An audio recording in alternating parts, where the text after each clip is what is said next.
ನಮಸ್ತೆ. ಸರೋಜಾ, ಶ್ರೀ ಶಿವಶಕ್ತಿ ಯೋಗ ಕೇಂದ್ರ, ಅತ್ತಿಗುಪ್ಪೆ, ಬೆಂಗಳೂರು. ಕಿವಿ ಸಮಸ್ಯೆ ಇರೋರಿಗೆ ಅಕ್ಯುಪ್ರೆಷರ್ ಮುಖಾಂತರ ಯಾವ ರೀತಿ ಮಾಡ್ಕೋಬೇಕು ಅಂತೇಳಿ ತೋರಿಸ್ತೀನಿ. ಈ ಎರಡೂ ಬೆರಳು ಮಧ್ಯದಲ್ಲಿದೆ ನೋಡಿ, ಈ ಪಾಯಿಂಟು.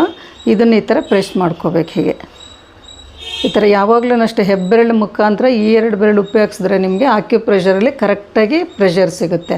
ಅಂದರೆ ನಾವು ಇನ್ಸ್ಟ್ರೂಮೆಂಟ್ಸ್ ಇದಕ್ಕೆ ಅಂತಲೇ ಇರುತ್ತೆ, ಅದು ಇಲ್ದಲೇ ಹೇಗೆ ಮಾಡ್ಕೋಬೇಕು ಅಂತ ನಾನು ತೋರಿಸೋದು ಅಕ್ಯುಪ್ರೆಷರ್ ಮುಖಾಂತರ.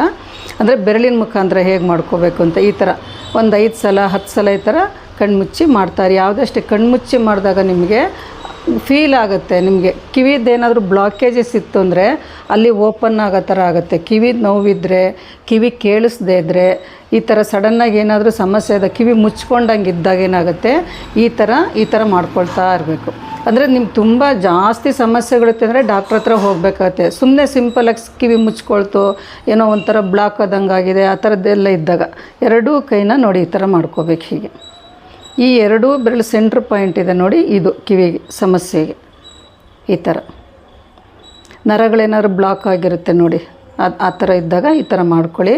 ಇದನ್ನು ಅಷ್ಟೇ ನನ್ನ ಸ್ಟೂಡೆಂಟ್ಸ್ ಒಂದಿಬ್ಬರಿಗೆ ಕಿವಿ ಸಮಸ್ಯೆ ಇತ್ತು, ಇದನ್ನು ಹೇಳ್ಕೊಟ್ಟಿದ್ದೆ. ಇದರಿಂದ ಅವರಿಗೆ ತುಂಬ ಉಪಯೋಗ ಆಗಿದೆ.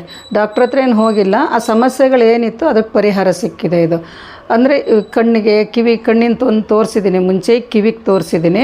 ಈ ಥರ ಮಂಡಿದು ಕುತ್ತಿಗೆ ಭಾಗಕ್ಕೆಲ್ಲನ ಇದನ್ನು ಉಪಯೋಗ ಪಡ್ಕೊಳ್ಳಿ. ಬೇರೆಯವ್ರಿಗೂ ಶೇರ್ ಮಾಡಿ. ಕಿವಿ ನೋವಿರೋರಿಗೆ ಅದು ಸಮಸ್ಯೆಯಿಂದ ನಿವಾರಣೆ ಮಾಡ್ಕೊಳ್ಳಿ. ಎಲ್ಲರೂ ಇದ್ರ ಉಪಯೋಗ ಪಡ್ಕೊಳ್ಳಿ. ಆದಷ್ಟು ಎಲ್ಲರೂ ಆರೋಗ್ಯವಾಗಿರಿ, ವಿತೌಟ್ ಮೆಡಿಸನ್ನಲ್ಲಿ. ನಮಸ್ತೆ.